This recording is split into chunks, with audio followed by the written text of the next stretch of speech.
Our next speaker, Sowmya subramanian, engineering director at YouTube. A little bit about Sowmya before we start. So just a few words. Sowmya joined Google in 2006, and since then some of her accomplishments include development, launch, and management of YouTube Music app and YouTube Music key subscription services, and leading the development of and launching YouTube Kids. Anyone is familiar with YouTube Kids? Yeah. Sowmya also plays an active role with women in engineering at Google and is currently working on initiatives to change the perception of women in the media. Born in Chennai, India, Sowmya spent much of her childhood in Lagos, Nigeria, and is fluent in 4 languages. She earned a bachelor's in computer science at Mount Holyoke College, Massachusetts, on a full scholarship and master's in computer science at the University of Wisconsin Medicine on a fellowship. So without further ado, Sowmya.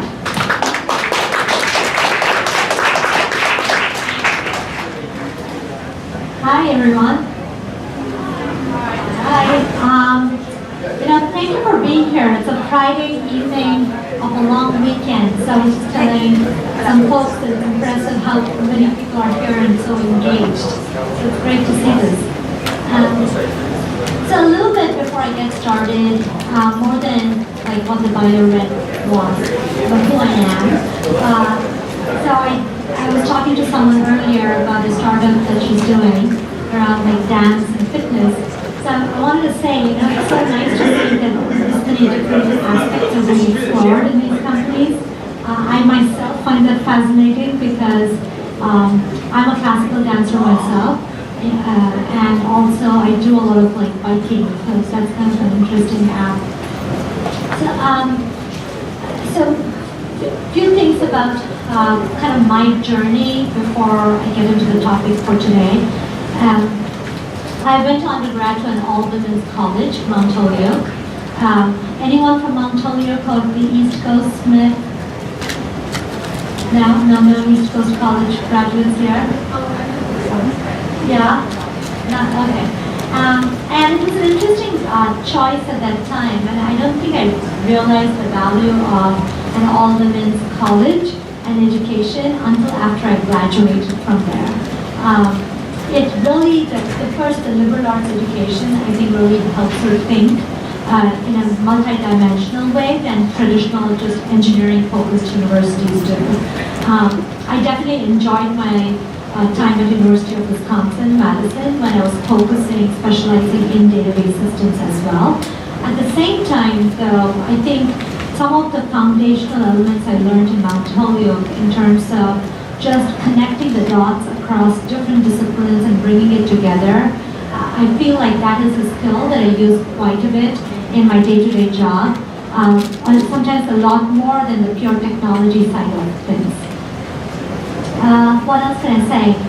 In my undergrad, I was very much focused on artificial intelligence and robotics, and at that time, machine learning wasn't a big thing yet. And so everyone thought robotics wouldn't really take off. We built a robot using a trash can, and that's the little picture there. We called it Susan B, and we were trying to do like image recognition through it. I think that's a little bit about me. You can ask me more questions, but I'm just going to go on to the topic for today. Today I'm going to be talking about something that I'm personally passionate about, and I've been driving across Google. In terms of diversity in the context of engineering and product development. So a lot of times we hear about diversity largely about, balanced teams and how does the workforce come together. And for me, when I took on like a lot more active role with women in tech within the company, one of the things that stood out quite a bit was, in addition to the ratios and the numbers not being great, even in our product designs, there are so many times we unconsciously leave users out, which if we were to proactively address it, whether it's in our machine learning algorithms or the visual and user design of the products, you could have a lot more impact of growth. So that's what this is about. I'm going to start off with a favorite video of mine because I do work at YouTube. And let's see if the audio system works here. Whoa, rewind.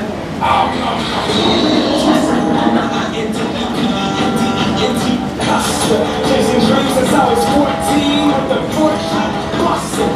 The urge to come to bring the back to the people now. Sing a song and it goes like.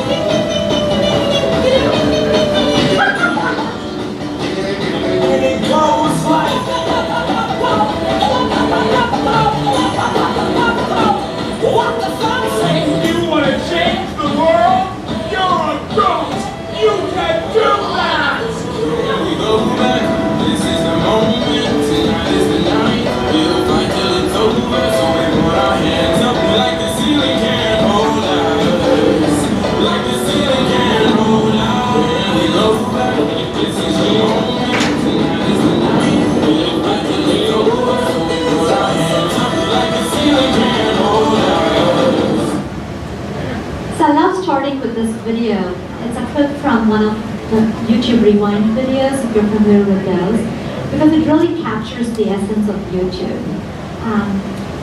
Anyone know what YouTube's original mission was when it started? YouTube? Dating? I know.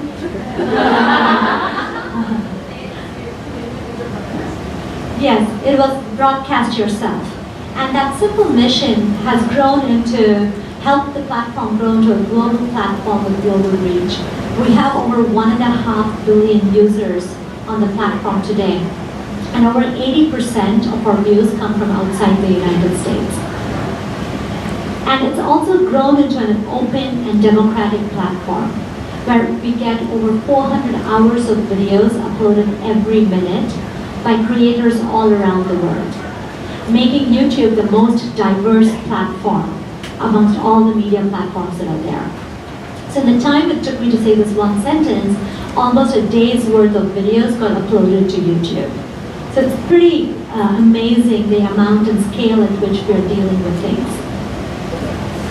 YouTube, unlike traditional media or television, has no gatekeepers. So anyone can have a voice and reach an audience.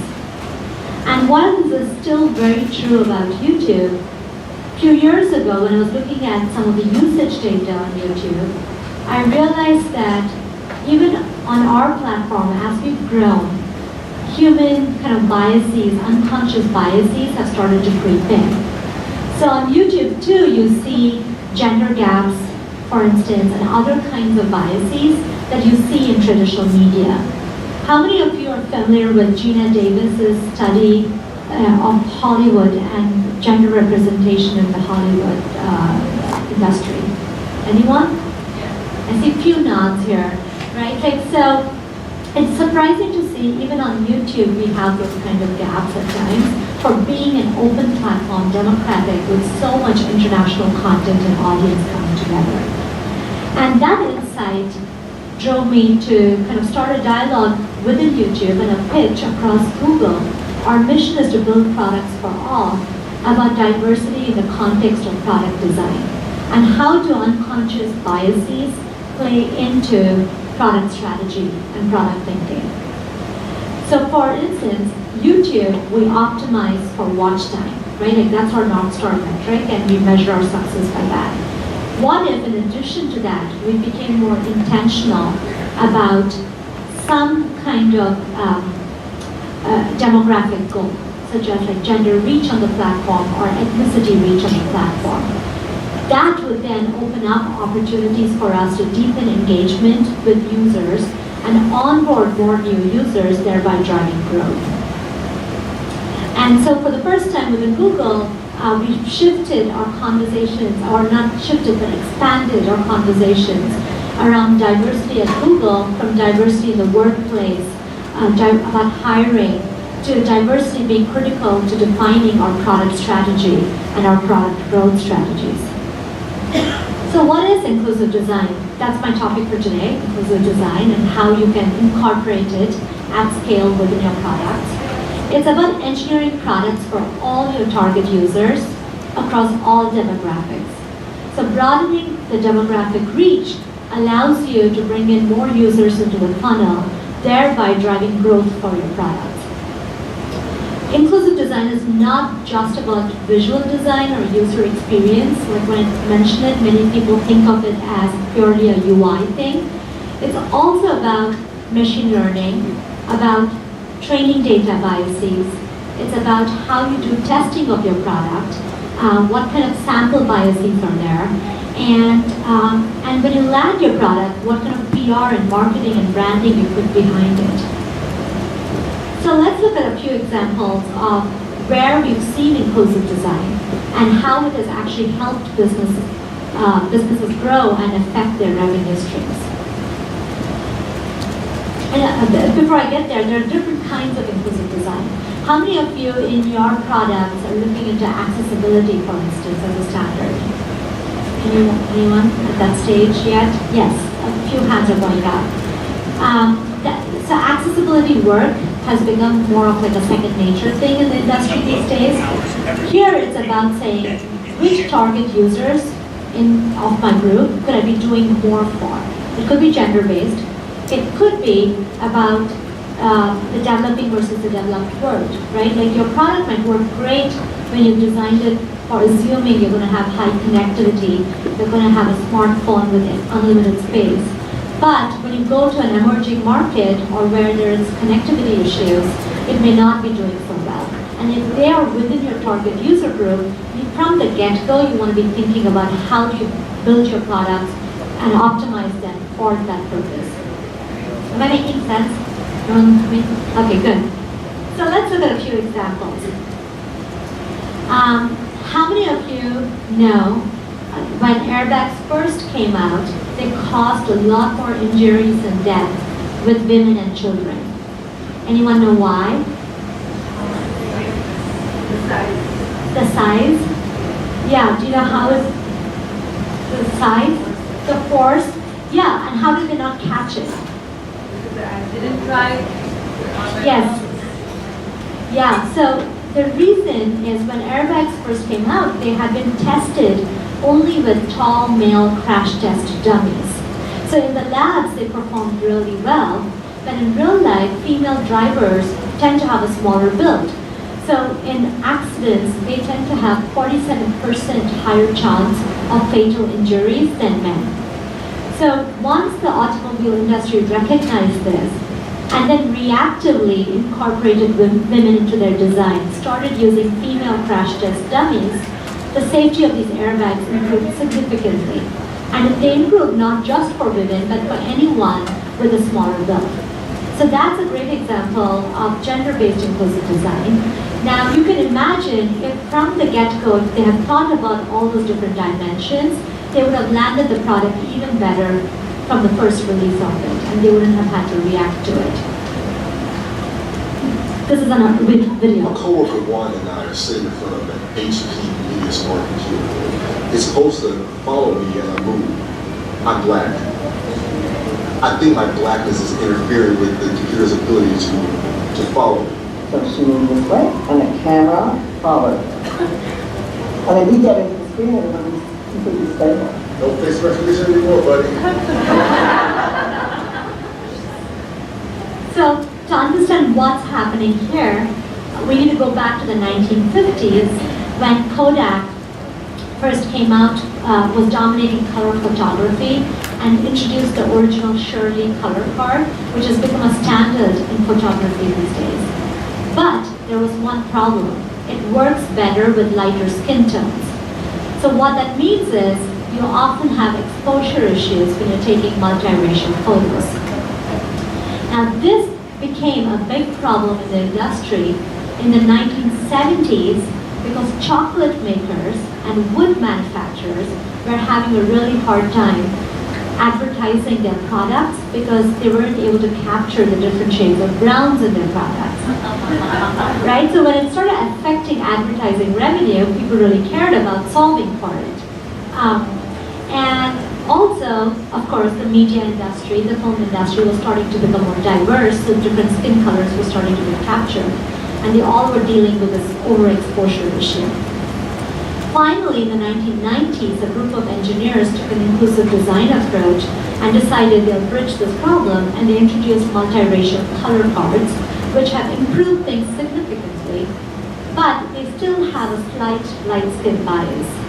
And at Google, we've taken a proactive approach in the Google camera team and have tried to solve for that. So I'll roll a video on what the camera team has done. Pictures tell stories. It doesn't really matter if it's a selfie or if it's a portrait that somebody is taking of another person. You are sharing in that human moment. Let's take a picture, you two. 1, 2, 3. Oh, he's too dark. This is where the discussion started. Use my phone. It's got a better sensor. Better sensor? What does that even mean? Color changing is an extremely complicated process. When we look at images, what we try to do is figure out how much of a difference there is between, let's say, a reference image and the image that we actually are trying to quantify. We were running some tests on a product, and it was a proximity sensor we were testing. And we said, oh, it looks like it does 60 centimeters. And we looked at each other and go, what about white? The technology itself, as many people will say, is not racist. It's just that it wasn't tested properly to make sure that the designers weren't unconsciously biased. Hey, there's an entire world out there, and we want to make sure this works for everybody. I love the fact that we get to influence cameras, and we get to share those experiences of life and emotion. And to me, that is what imaging is about. It is a vehicle to express humanity. Take a picture, you two. 1, 2, 3.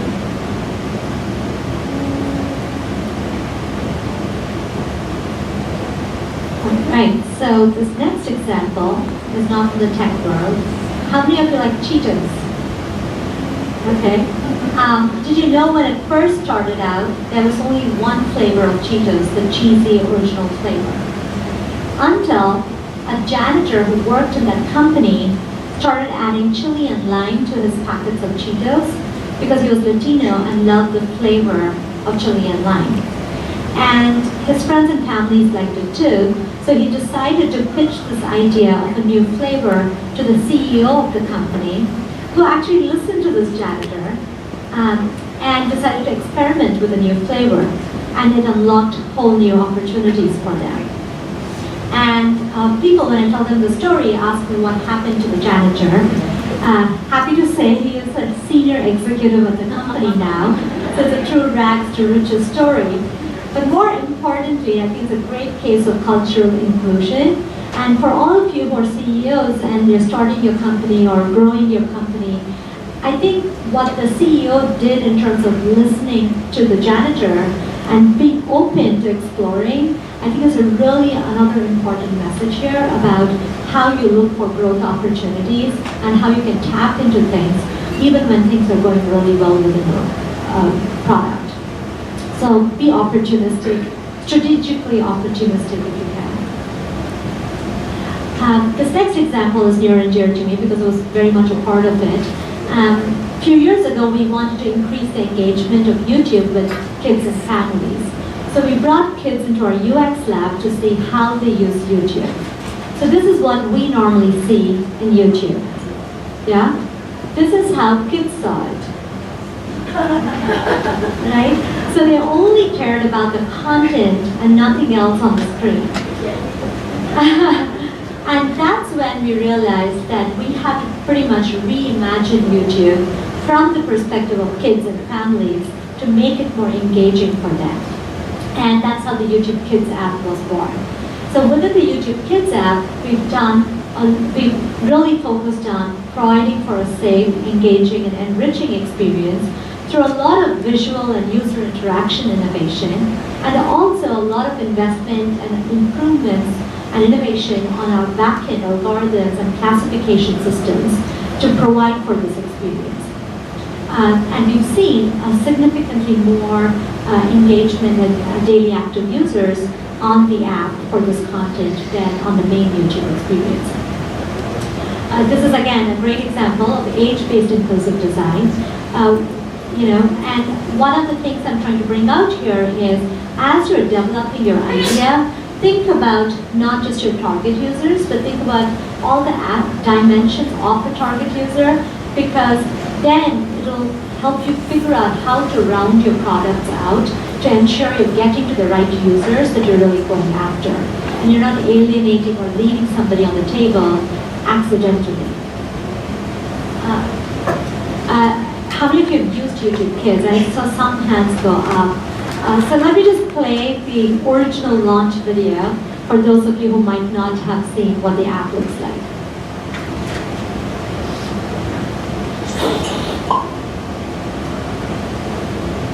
Okay, so do you want to tell a story? Sure. Yeah. Oh my gosh. Now everything is popping into my brain. Okay.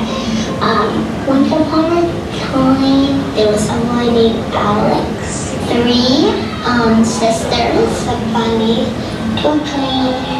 He got caught in a bubble, and then he was floating around.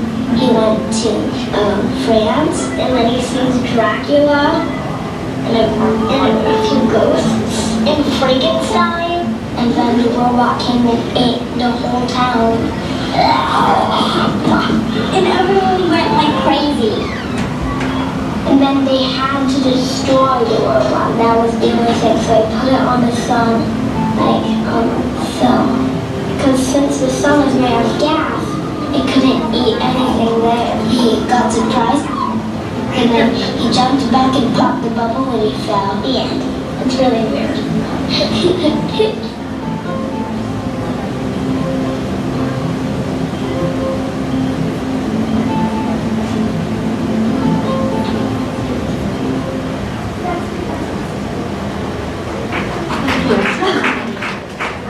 How many of you use emojis when you're texting?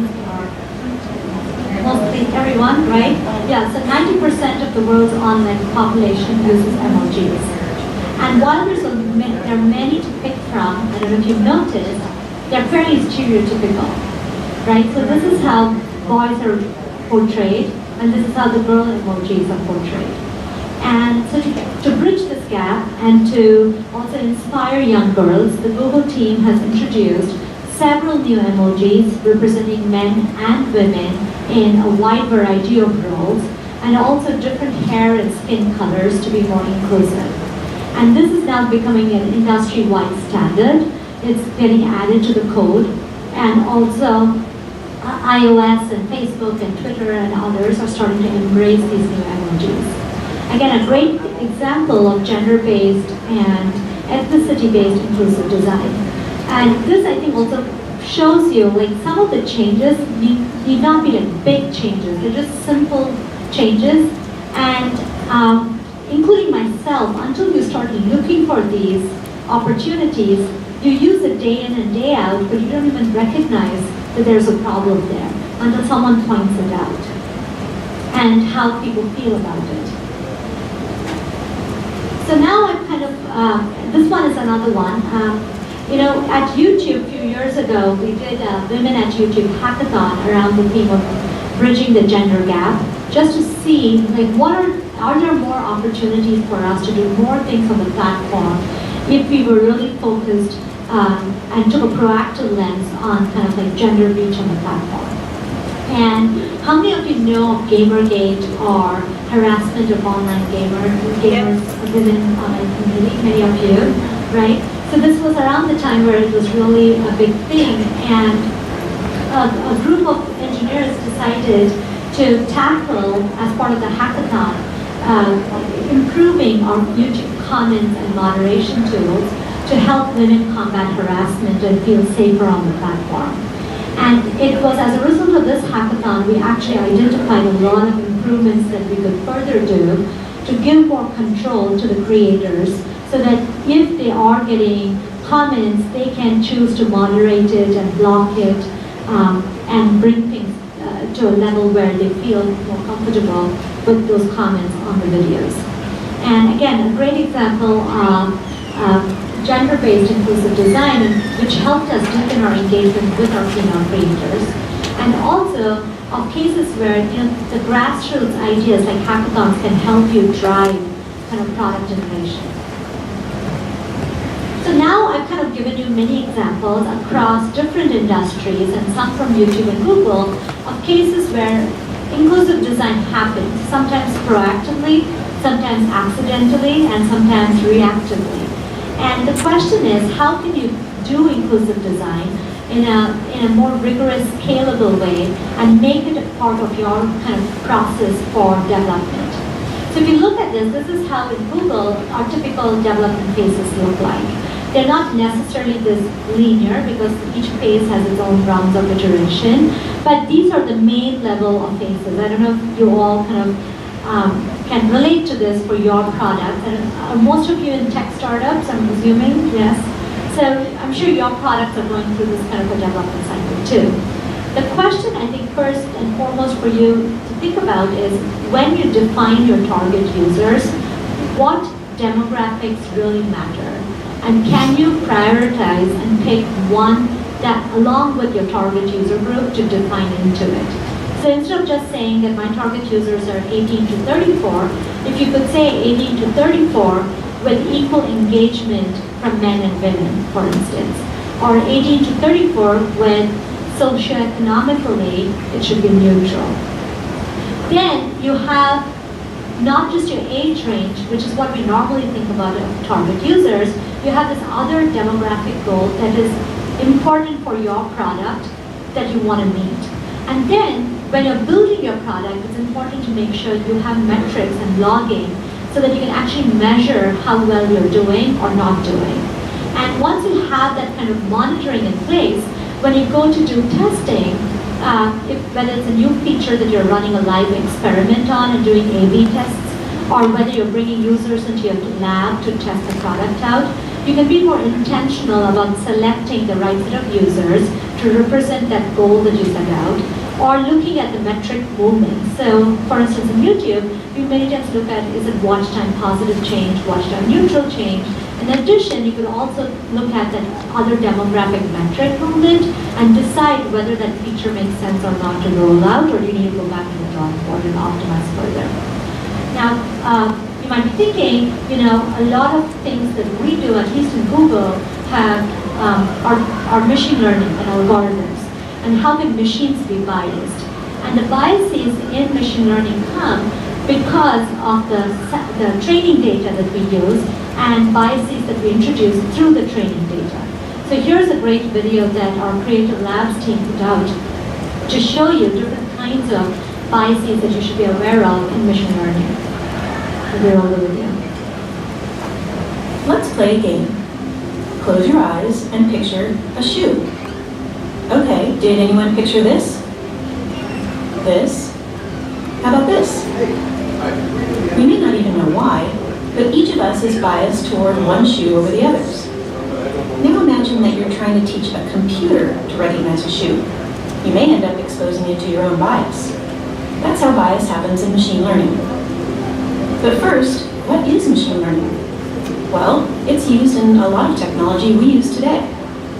Machine learning helps us get from place to place, gives us suggestions, translates stuff, even understands what you say to it.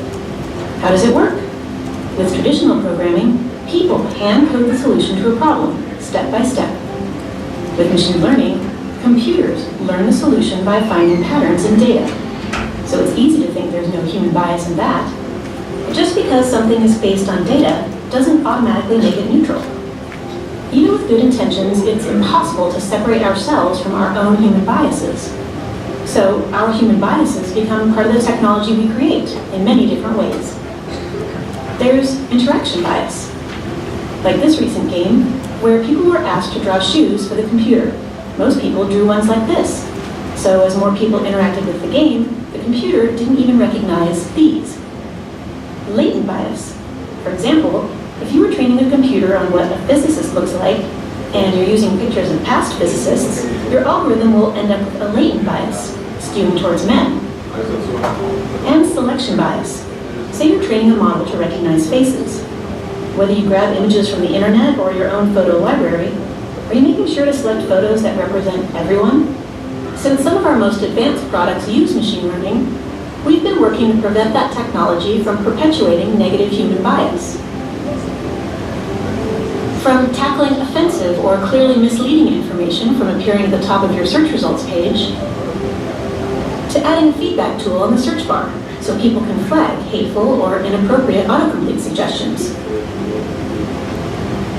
It's a complex issue and there's no magic bullet, but it starts with all of us being aware of it so we can all be part of the conversation, because technology should work for everyone.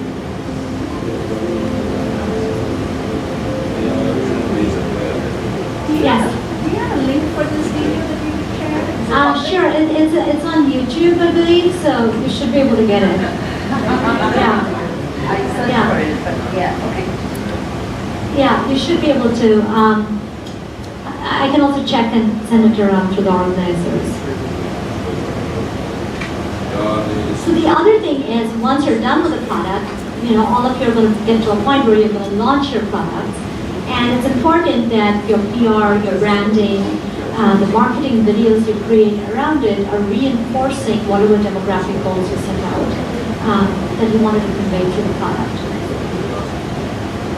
The other thing also is, I think it's really important to still foster a very inclusive culture. Since you're all starting out or still in early stage, I think it would be great for you to consider this as a core value or core principle within your company. Because the more diverse perspectives you allow to foster within your company, the richer your products are going to end up being. And we recognize that there is a problem in the industry, and there is a diversity problem. We all know it. And Google has been investing through its CS education and media efforts, access to technology education around the world to diverse populations. The team is also doing a lot to raise awareness of unconscious bias. How many of you have heard about unconscious bias trainings that we do? Many. Yes, exactly. Yeah. And also, we've been working, and I've helped the team on this with the media, script writers and directors to make sure that, and also the Gina Davis Institute, to look at how our engineers represented in the big screen, because that's a huge influential effect that you can have on just overall change and inspiration. So with that, I kind of want to leave you with, and then we can open it up for questions, and I would love to hear your input. Here is kind of like a simplified cheat sheet, if you will, that you can take back. Right? First is identify your demographic gaps. All of us are resource constrained. In a startup, you're going to be even more resource constrained. So you can't go and solve for all problems. So just like the way you're defining a narrow target user group, make sure as part of that you really identify the demographic gap that if you bridge or solve for is going to drive business impact. And measure, prioritize, and foster a culture and keep iterating and celebrate it when you get your wins. With that, I'm going to open it up for questions. I don't know if you have microphones or you can pass it around. Yep. Oh, yes. Try this or no? Sure. Okay. Try it. What?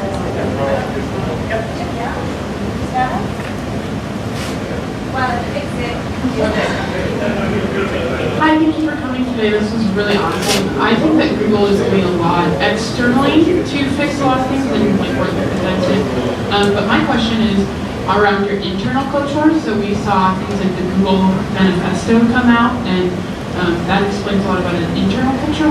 So what is Google and YouTube and all of you guys doing to solve those internal biases and internal problems? I think, bias busting is a process, And Google actually has been very progressive in terms of unconscious bias trainings, in terms of bias busting trainings. We do this as part of our Google orientation for everyone who joins the company. A large part of all the leadership teams are going through those too. And overall, the company is really trying to make sure that people are aware of it, because a lot of it starts with awareness. And also starts with being equipped with being able to call it out in the moment when it happens. And then fostering a culture where you can have ideas like this be able to propagate. So there's a lot that the company does. Of course, different people have different opinions, and some might like it, some might think we need to do more, and we will do more. Thank you. So thank you for this. I thought it was very inspiring. So earlier there was that Google Cloud API for video analytics, and I think that it'd be really wonderful. I don't know if you already have it, maybe you do, to have like a workshop for startup entrepreneurs to be able to, hack together the side of this, which is a lot more, I guess more. It requires like human thinking versus, data analytics, right? And do you guys have anything like that for video? So I'm trying to understand, what is your question? Like how to detect bias in videos? So I'm thinking that what I would like, because I have a big agency for diverse individuals, I'm a nonprofit. So what I would like as a startup entrepreneur, to be able to go to a workshop and learn what you do, right, for like product building, and also apply it to like utilizing it for video content is what I was thinking. We do have, like, YouTube has a lot of like creator-facing trainings, both online and also like pop-up workshop style. You should definitely go check it out. You go to youtube.com/creators. No, I don't think we really started doing that yet, but that's definitely something that we're working towards, is how do we package this material and make it available as training for startups and other workshops. That's what you're asking for. That's definitely in our current discussion points. It's not there yet. Yeah, but it's good to know that there's interest. Yes.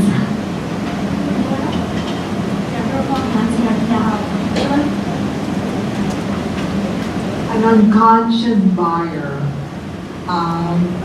There may be something more than what I'm thinking. Unconscious buyer, like I know that brand other than the other, or unconscious buyer, I want that just because I want it and there's no reason why I should spend the money. Is that a little bit more to that? It's not just like impromptu thinking. What do you mean, like just buying because it's there, because it's pretty, I like the color, without thinking consciously. Yeah. Is that an unconscious buyer? Is that how you define it, or what is it? I think that's just an impulsive thing, right, that you're talking about? Yes.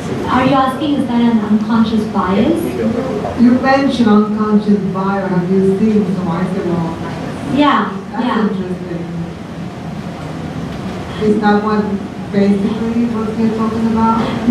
No, I'm not talking about a buyer, I'm talking about bias. Oh, bias, okay, I misunderstood, okay. Yeah. All right, got it, all right. Any other questions?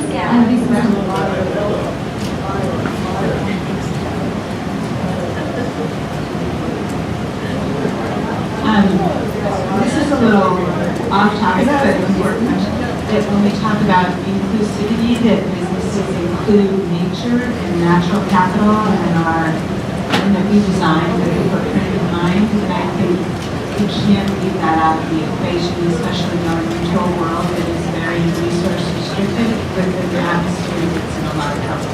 Yeah, So thank you for that. Just to please include that.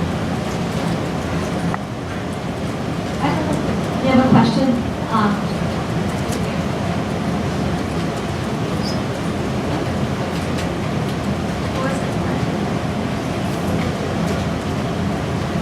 So bias can creep up in many ways. for example, there are physical objects that exist in certain countries, certain cultures that don't exist in others. Inclusion of that would be important. I can share an experience with you that many years ago I came to MIT from Indiana, a very good job with a company in Chicago area. Probably I was the first foreign person they had ever interviewed. And they gave me a questionnaire, behavioral and all that. They had a picture questionnaire, some 5-10 pages, and I was supposed to identify each picture. And there were certain pictures there, like very old style washing machine that I had never seen, which was used in the United States, a brand. So grandmother might have been familiar with it. And I couldn't identify it. And so the HR head came and said, you did very well on everything else, but you didn't do well on this picture thing. I'm surprised that an MIT person did so poorly. And the thing was that all those items there I had never seen in my life before, and I had to guess. So, taking objects, somebody brought this up, nature and other things, so objects as they exist in other cultures and other countries. And even the way people use the same things in other countries versus Japan versus US versus India or Africa. So ways of use may also need to be incorporated. Absolutely. Yeah.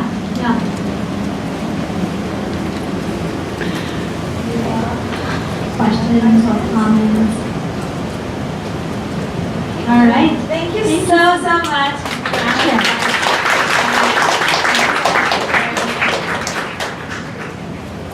All right, I think it's time to announce the winners of our group selfie/picture.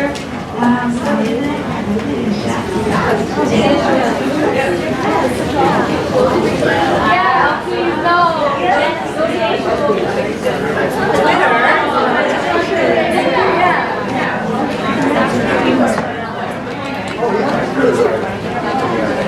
It's okay. Girl group? What is girl group? Guys, that's great.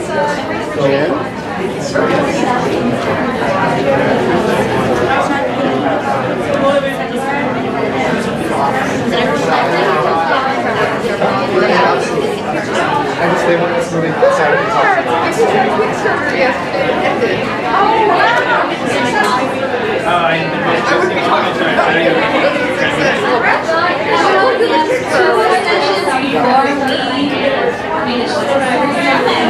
So let's finish strong and everyone can take a seat. It'll be super helpful.